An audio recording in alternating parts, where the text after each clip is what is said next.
ఇక కాంగ్రెస్ పార్టీకి సంతోషించేటటువంటి ఒక ఒక ఇది చూస్తూ ఉన్నాం మనం. రాహుల్ గాంధీ రాజీనామా చేయడంతో ప్రియాంక గాంధీ బై ఎలక్షన్కి వెళ్ళారు వయనాడులో. ఆ వయనాడులో రాహుల్ గాంధీ గతంలో ఉన్నటువంటి ఆయన రికార్డును, మెజారిటీ విషయంలో ఉన్నటువంటి రికార్డును ప్రియాంక గాంధీ బ్రేక్ చేస్తూ ప్రస్తుతం మనం బ్రేకింగ్ న్యూస్ చూస్తూ ఉన్నాం. గతంలో మొన్న జరిగినటువంటి ఎలక్షన్స్లో, పార్లమెంట్ ఎలక్షన్స్లో ఎంపీ స్థానానికి, వయనాడు ఎంపీ స్థానానికి పోటీ చేసిన రాహుల్ గాంధీ 3,64,000 ఓట్లతో భారీ మెజారిటీతో ఆయన గెలిచారు. ఈరోజు వచ్చినటువంటి రిజల్ట్స్లో 3,68,000 ఓట్లతో ప్రస్తుతం ఆయన రికార్డును బ్రేక్ చేసి ప్రియాంక గాంధీ ముందంజలో కనపడుతూ ఉన్నారు. ముందు నుంచి కూడా కాంగ్రెస్ నేతలు చెబుతూ ఉన్నారు. కాకపోతే ఇక్కడ ఒక మీమాంస ఏర్పడింది, ఒక డౌట్ ఏర్పడింది. ఎందుకంటే గతంలో 74.5% ఓటింగ్ పర్సెంటేజ్ వయనాడులో నమోదైంది రాహుల్ గాంధీ పోటీ చేసినప్పుడు. కానీ ప్రియాంక గాంధీ పోటీ చేసినప్పుడు అది 10% పడిపోయింది, 64.5%కి వచ్చింది. ఈ సందర్భంలో మొదటిసారి పోటీ చేస్తున్నారు ప్రియాంక గాంధీ. రాహుల్ గాంధీ ఎప్పటి నుంచో ఉన్నటువంటి రెండోసారి పోటీ చేసి ఆ స్థాయిలో గెలిచారు. ప్రియాంక గాంధీ మొదటిసారి పోటీ చేస్తున్నారు, పైగా పోలింగ్ పర్సెంటేజ్ పడిపోయిన సందర్భంలో ఆ స్థాయి 3,64,000 ఓట్ల ఆధిక్యం అంటే సాధారణమైనటువంటి విషయం కాదు.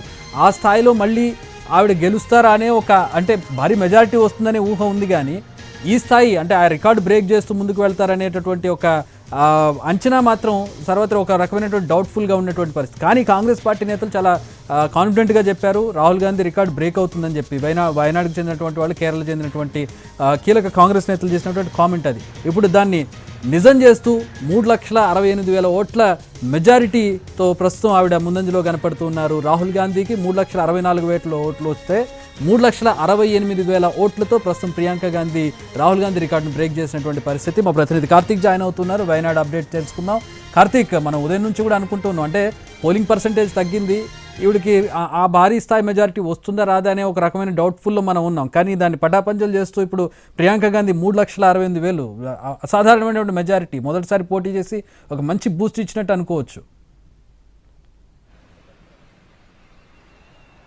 ఎస్, ఖచ్చితంగా మనం మాట్లాడుతున్న క్రమంలోనే మరొక 5,000 ఓట్ల మెజారిటీ కూడా ప్రియాంక గాంధీ సొంతం చేసుకున్నారు. ప్రస్తుతం రాహుల్ గాంధీ 2024లో సాధించినటువంటి 3,64,000 ఓట్ల మెజారిటీని దాటి ప్రస్తుతం 3,74,000 ఓట్ల మెజారిటీలో కూడా ముందంజలో ఉన్నటువంటి పరిస్థితి. దాదాపు 14,000కు పైగా కూడా మెజారిటీలో, అంటే గతంతో రాహుల్ గాంధీతో పోలిస్తే ఎక్కువగానే సాధించారని చెప్పుకోవాలి. అంటే మొదటి నుంచి కూడా పోలింగ్ శాతం తగ్గినటువంటి నేపథ్యంలో ఆ మెజారిటీ వస్తుందా రాదా అన్నటువంటి అభిప్రాయం మీరు చెప్పినట్టుగానే అందరిలోనే ఉంది. అయితే కాంగ్రెస్ పార్టీ శ్రేణులు కావచ్చు, కాంగ్రెస్ పార్టీ సీనియర్ నేతలందరూ కూడా చాలా కాన్ఫిడెంట్ గా ఉన్నారు. కానీ ఖచ్చితంగా కూడా ఈసారి రాహుల్ గాంధీకి మించినటువంటి మెజారిటీని ప్రియాంక సొంతం చేసుకుంటుంది. ఎందుకంటే అక్కడ గత వాయనాడు అసెంబ్లీ ఏదైతే ఎంపీగా పార్లమెంట్ అనేది ఏర్పడినప్పటి నుంచి కూడా పూర్తి స్థాయిలో కాంగ్రెస్ పార్టీకి ఒక కంచుకోటగా ఉందనే చెప్పాలి. అలా వరుసగా గెలుస్తూనే ఉంది. ఇక రాహుల్ గాంధీ ఎంటర్ అయినప్పటి నుంచి కూడా, రాహుల్ గాంధీ అమేథీలో ఓడిపోయినప్పటికీ కూడా, రాయ్బేరీలో, దాని తర్వాత మిగతా చోట్ల ఎలాంటి పరిస్థితులు ఉన్నప్పటికీ కూడా ఇక్కడ మాత్రం కూడా పూర్తి స్థాయిలో గెలుస్తూ ఉన్నారు.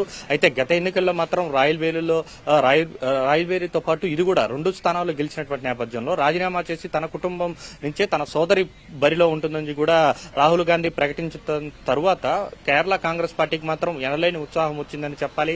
ఆ ఉత్సాహాన్ని అలాగే కొనసాగిస్తూ కూడా క్యాంపెయినింగ్ అనేది కూడా ఉప ఎన్నికల్లో పూర్తి స్థాయిలో చేయడం కూడా జరిగింది. ఇట్లు ముస్లిం ఓటర్లను ఆకర్షించడమే కాకుండా మిగిలిన ఓటర్లందరినీ కూడా తమ వైపు తిప్పుకునేలాగా మీ వాణిని, మీ సమస్యలను పార్లమెంటులో ఏమాత్రం రాజీ పడకుండా వినిపించడానికి తన అన్న ఎలా అయితే కష్టపడ్డాడో తాను కూడా అలాగే కష్టపడతానంటూ కూడా గట్టిగా ప్రియాంక గాంధీ ప్రచారం చేసినటువంటి పరిస్థితి. అవన్నీ కూడా బాగా జనాల్లోకి వెళ్ళాయి. అవన్నీ కూడా ఓట్ల రూపంలో రాలినటువంటి పరిస్థితి. మరొక 2 రౌండ్లు ఉన్నాయి. 2019లో 4,30,000 ఓట్లు అనేది కూడా రాహుల్ గాంధీ సాధించినటువంటి ఆ రికార్డును కూడా బద్దలు కొట్టే మాత్రం ఇదొక చరిత్ర అవుతుందని చెప్పుకోవాలి. ఎందుకంటే వరుసగా 2 ఎన్నికల్లో గెలిచిన తర్వాత మరొకసారి కూడా మొత్తం ఓటర్లందరూ కూడా వయనాడ్ పార్లమెంట్ లో ఉన్నటువంటి 7 నియోజకవర్గాల్లో ఉన్నటువంటి ఓటర్లందరూ కూడా వన్ సైడ్ గా తిరుపునివ్వడం మాత్రం ఒక చారిత్రాత్మకమైనటువంటి నిర్ణయంగానే అక్కడ ఉన్నటువంటి కేరళ రాజకీయ పార్టీలన్నీ కూడా విశ్లేషిస్తున్నాయి. అయితే దీనికి కారణం చాలా రకరకాలుగా ఉన్నాయి. పూర్తి స్థాయిలో పోటీ ఇస్తుందన్నటువంటి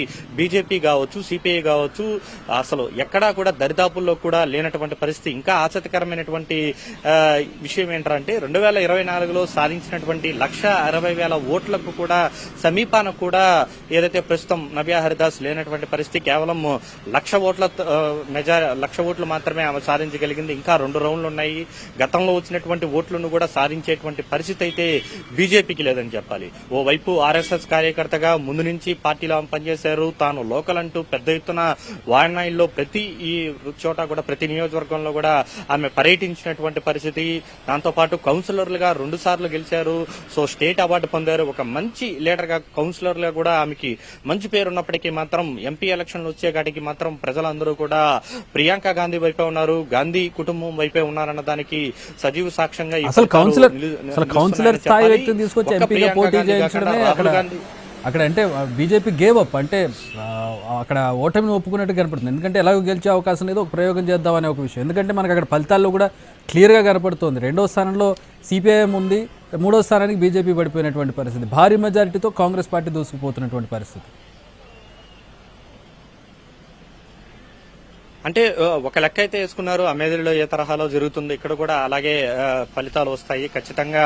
అంటే ప్రియాంక గాంధీ మహిళ కాబట్టి అందుకు తగ్గట్టుగా తాము కూడా ధీటైనటువంటి ఒక మహిళను పెట్టాలి, ఒక ఫేమ్ ఉన్నటువంటి మహిళను పెట్టాలి అనుకున్నటువంటి నేపథ్యంలో నవ్యా హరిదాస్ ను తెరపైకి తెచ్చారు. ఆర్ఎస్ఎస్ కార్యకర్తగా, కౌన్సిలర్ గా, దాంతోపాటు ఆమెకు ప్రత్యేకమైనటువంటి గుర్తింపు అనేది యూత్ వింగ్ లో ఉందని చెప్పుకోవాలి. సో ఈ నేపథ్యంలోనే ఆమెను నిలబెట్టారు. ఇంకా చెప్పాలంటే ఆమె గత ఎన్నికల్లో ఎమ్మెల్యేగా కల్పటా నుంచి పోటీ చేసి ఓడిపోయినటువంటి పరిస్థితి. అయినప్పటికీ కూడా మరొకసారి ఎంపీగా కూడా వాళ్ళు అవకాశం ఇచ్చినటువంటి పరిస్థితి. సో ఈ రకమైనటువంటి నేపథ్యంలోనే ఖచ్చితంగా ఆమె ట్రయాంగిల్ ఫైట్ ఇస్తుంది. ఆమెకు పూర్తి స్థాయిలో సపోర్ట్ ఉన్నాం. వాయనాడులో జరిగినటువంటి ప్రకృతి విపత్తుకు కూడా మేము పూర్తి స్థాయిలో అండగా ఉండాము అని చెప్పి బీజేపీ చెప్పినప్పటికీ కూడా ఆ మాటలను ఏది కూడా వాయనాడు ప్రజలైతే నమ్మలేదని చెప్పాలి. పూర్తి స్థాయిలో అందరూ కూడా కాంగ్రెస్ పార్టీ వైపే మొగ్గు చూపారు, ప్రియాంక గాంధీ వైపే మొగ్గు చూపినటువంటి పరిస్థితి.